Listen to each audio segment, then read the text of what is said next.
Hi, Sylvia. Welcome to Ignition. You are our very first guest from Germany. Hi, Faroukh. Thank you so much for inviting me. Thanks a lot. Sylvia, you are right now reporting from Germany, but you came all the way to Germany from Zagreb. Croatia. From Croatia, Croatia, from Zagreb. Zagreb. Yes, Exactly. Zagreb. Come on, tell us a story. Yeah, so I was, thank you for asking that question. I was actually working as a teacher in Croatia, a beautiful country for the people Yep. who know. Yep. When you look at the map, just opposite from Italy, there's a sea between, and then it's Croatia. Yeah, and I was working there as a teacher, being really successful, done many things with projects, with Tesla, with children. And then one day I just decided to move to Germany, to see is the grass greener on the other side. Absolutely. And Because tell me, is it green outside there in Germany? no, it's absolutely not. Grass is always green in any country. It's all about the perspective. But Yeah. I'm thankful that I did, Mhm. choose to come to Germany, because what happened in Germany in the last 4 years, as I'm living here now, Mhm. it changed my life completely, absolutely completely. My businesses, me, who I am. So it was a big, big transformation. Wow. And I know that you are right now, you're a very successful speaker. I'm not going to go there right now, but it was not easy for you. Your life was not easy.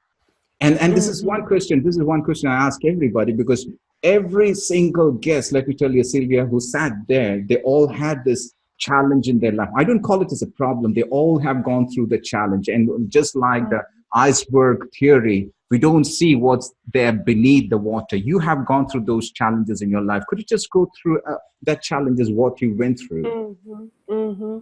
Yeah, so I agree with you, Faroukh, that the people who are successful, Yeah. that behind that success is something that unfortunately or fortunately most of the people don't see. So I'm really glad that you asked that. Mm-hmm. So one of the first challenges, as I call it as well, was national war in Croatia. Mm-hmm. So Croatia was in war, and that was the first time when I was facing, losing my house.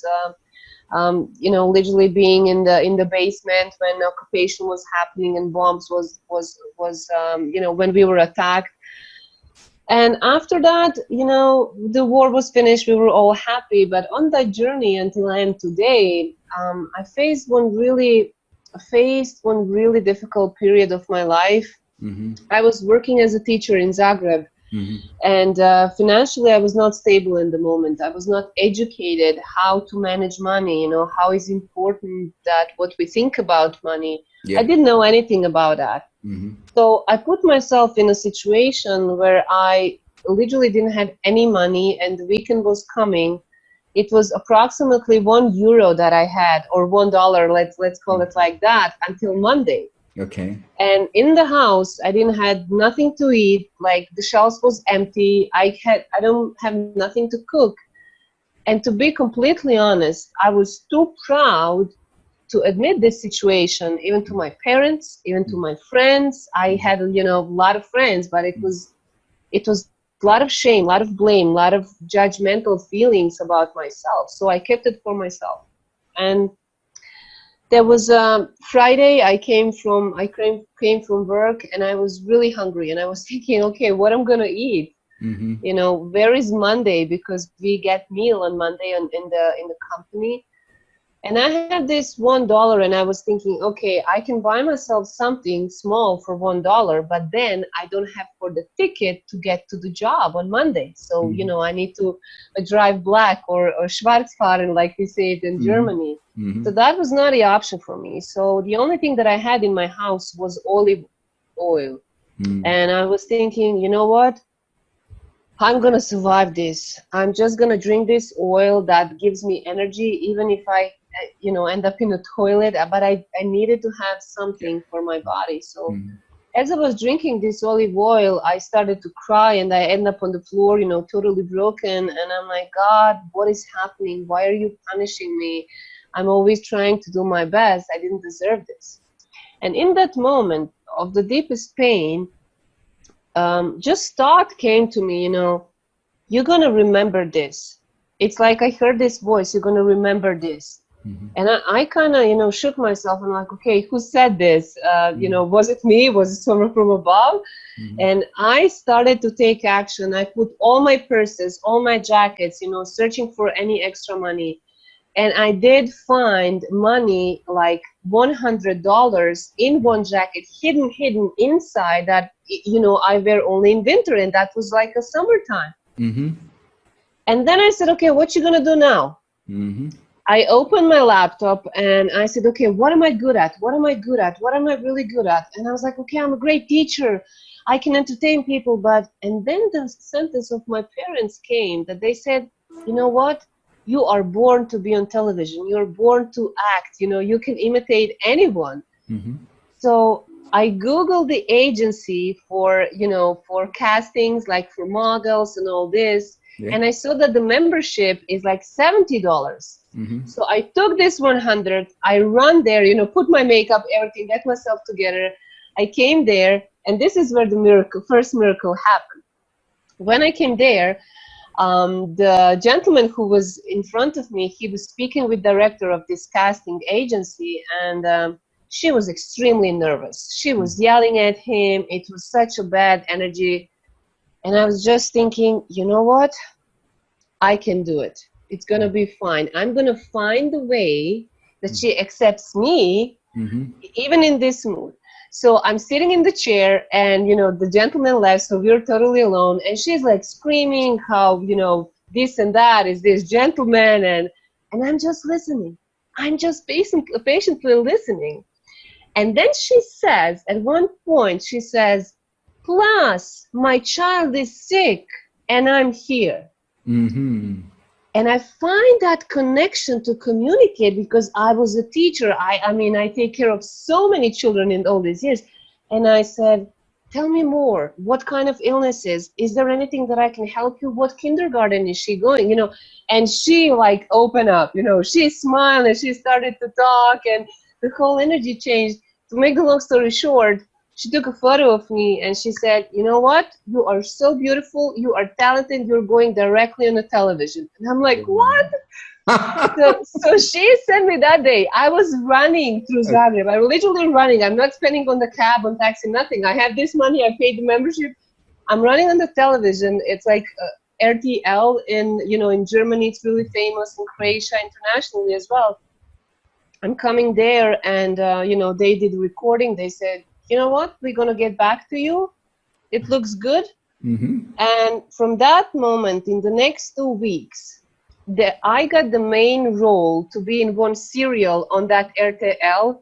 And for 3 days, of you filming, where I was enjoying, I was thrilled. I got a 1.5 salary working as a teacher for 3 days. Wow. After that, next week, I'm getting another call. The lady from the agency is calling. She said, hey, you know what? We want you to be in a commercial. Would you be bride? And I'm like, yeah, why not? Again, money coming in. So my point here is this.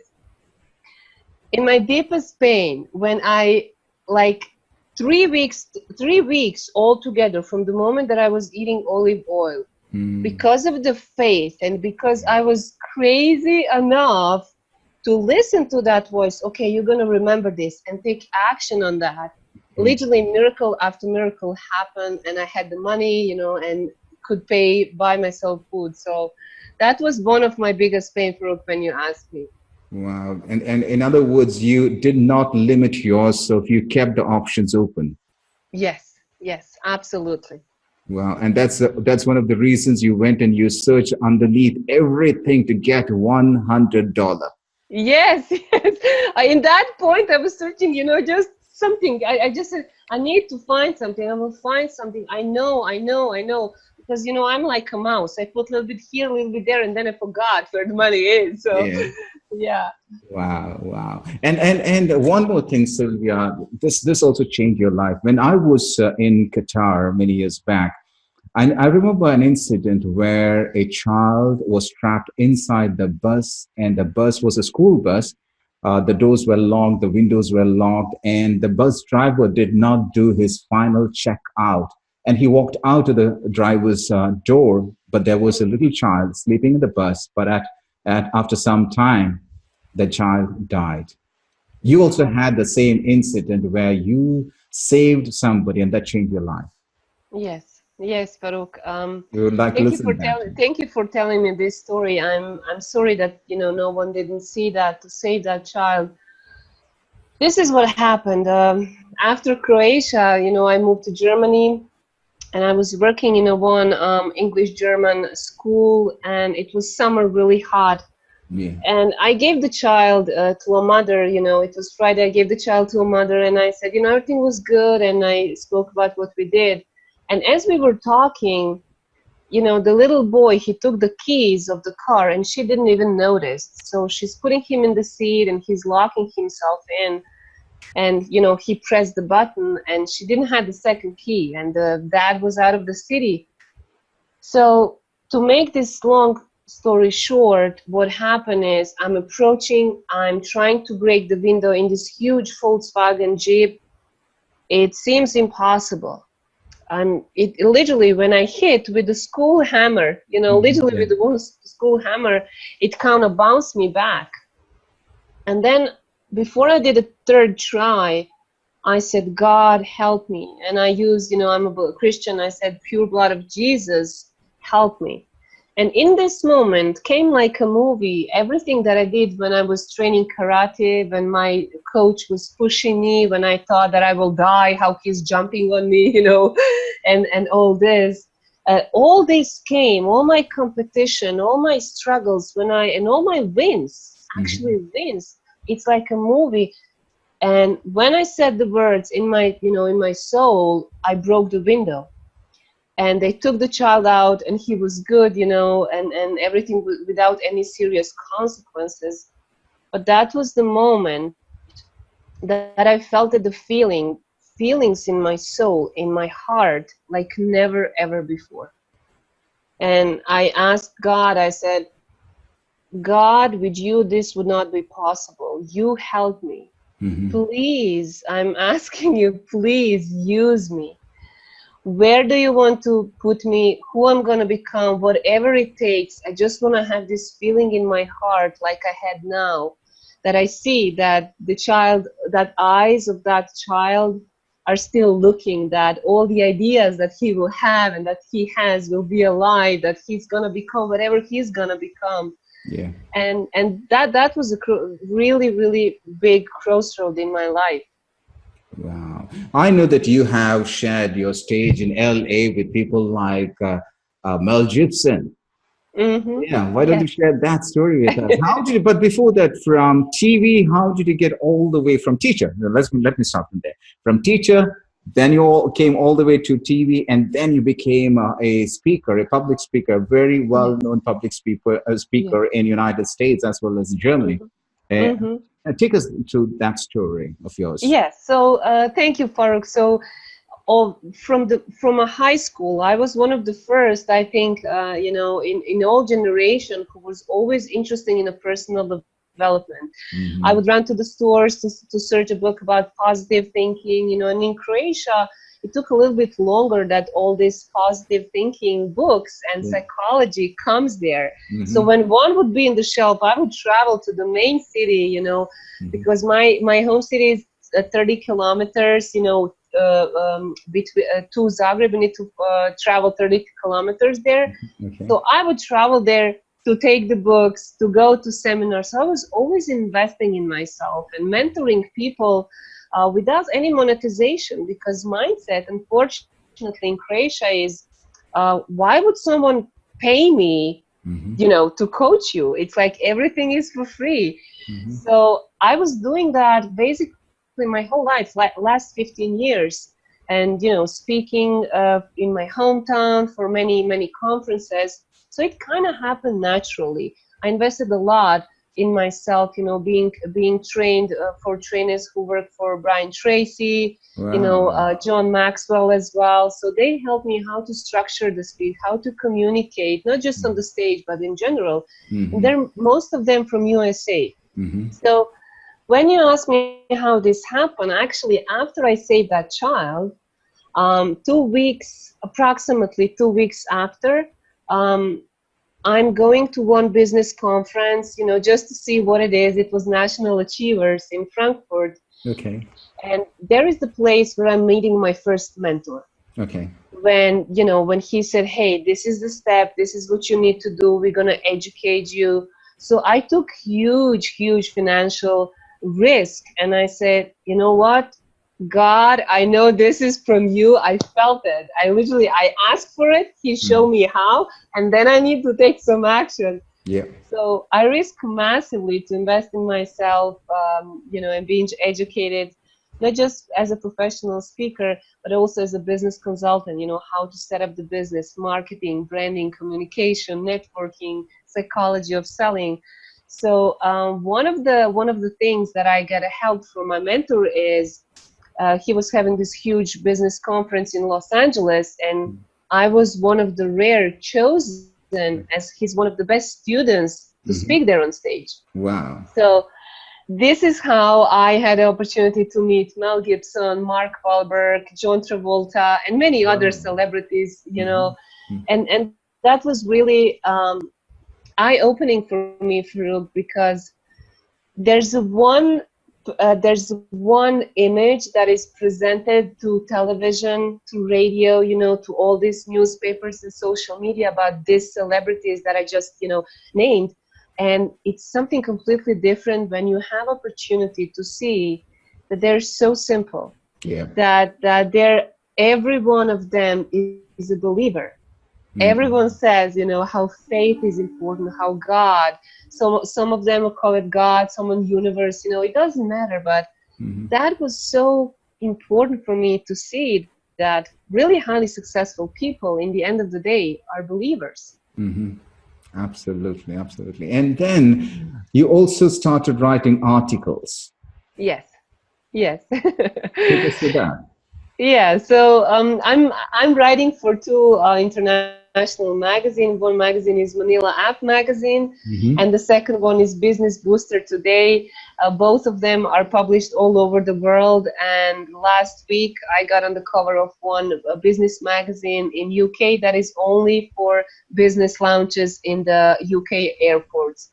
So how that happened is my passion for writing is coming from my dad, I would say. And if we go a little bit back, that's a gift that God gave to him, and through blood and through his influence, I was always writing my whole life. I was writing articles for myself, poems, and first time when I see how God works really magically was I wrote an article against drugs. It was some kind of campaign in a magazine. And I saw this, and first time in my life, I said to myself, okay, you're gonna write it, and someone else will gonna see it aside my family. Okay. So I sit down and I wrote an article where I was explaining that even though the person who is taking the drug, or who's in the in the company where the drug is offered, I'm begging that person to say no, because we're all one, and it's gonna come to me, to my friends, my family, my country, and Europe, So I'm literally, I was sharing the message that no matter who is reading this, please say no, because your no saves my life as well. And that was a competition between 1,134 people who applied for that, sent the articles, and I just had faith that I'm going to win that competition, and the results came, and I won. Wow. And I won that competition, and I was published in that magazine as a teenager. And this is where it started. So through my all connections, and how this writing for magazine happened is, when people hear my stories, that we don't have so much time that I share all my stories, but when I see this, they admired me. Everyone has their own reason why. Everyone connects on some level with me. And I kind of feel that it's my moral obligation to share my pain, not just my victory, to share my pain, to bring the hope to other people, to bring the light. And what I love to say the most, to remind them how strong they are, to remind them in that godly part that they're carrying in their hearts, to remind them of that, that even though they feel like they're in a black hole, that, you know, they can get out of that, that it's Absolutely. just a limiting belief. Yes. Exactly correct. Exactly correct. Silvia, from a karateka, then to a teacher, then to a speaker, then to an author, which is the area that you love, admire the most? Oh, that's a hard one, Faroukh. That's a hard one. I want to put you into trouble. That's the reason. Yes, yes, yes, yes, yes. You know, for me, I will be completely honest. It will be like that you ask, okay, what color on the rainbow do you like the most? I mean, if you took any color of that, it's not a rainbow, like the full expression. So I must tell you, I love every part that happened in my life, even the part when we had war and challenges, and even the part when I was not proud of myself, you know, some actions and my behavior and how ego was really big. I embrace and I love that part of myself, because this is who I am today, and what God has a plan for me, we'll see. You know, maybe a few years later it's gonna be something different, some new level. But I really I cannot say one thing. It's like it's a rainbow. Thank you. That was a very smart answer. Here comes.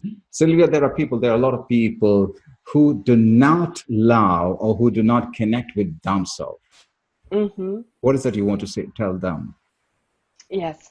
So first of all, if they're watching this, and I hope that they're watching this, I would love to share and to tell them directly that in your biggest pain, there are diamonds that are hidden, that are waiting to light this world. And let me go a little bit deeper. What does that mean? Oftentimes, you know, when we have some pain, we kind of store it in our body, in our soul. We want to hide it. We're ashamed of that. We put judgmental thoughts on it. You know, we do many other distractions where we don't want that anyone knows some part of our life that we did or we didn't do, because other people will think that we're bad, that we're stupid, that we are not successful, this and that. I want to tell them today, embrace the pain, embrace fully what is done or what is not done and could be done. Because this point and this black hole is, you know, keeping you from traveling and experiencing all this beauty in life. So how can someone practically, you know, go to that pain? First thing is to communicate the shame in a safe environment. So that means to find one person completely open where you feel safe. Is it a brother, sister, family member? You know, even small little step, you know, to become part of maybe some community where a person can write about the pain. That's small but really valuable step, because shame and this blame and judgmental is only lightened by communication. So first thing is communicate. Tell someone what, you know, what are you afraid of, what is done, what is not done. Then the second thing is to become, you know, to bring a little bit more awareness about vulnerability. Vulnerability is amazing word that actually says, hey, be brave enough to say that you're scared. Be brave enough to say that you don't know something. Be brave enough to say, hey, I think I did a mistake. Be brave enough to say, I did a stupid thing because I was afraid. Whatever it is, be brave enough to say that, and to take the full responsibility that no matter what reaction of the other side will be, you need to do that to be in integrity.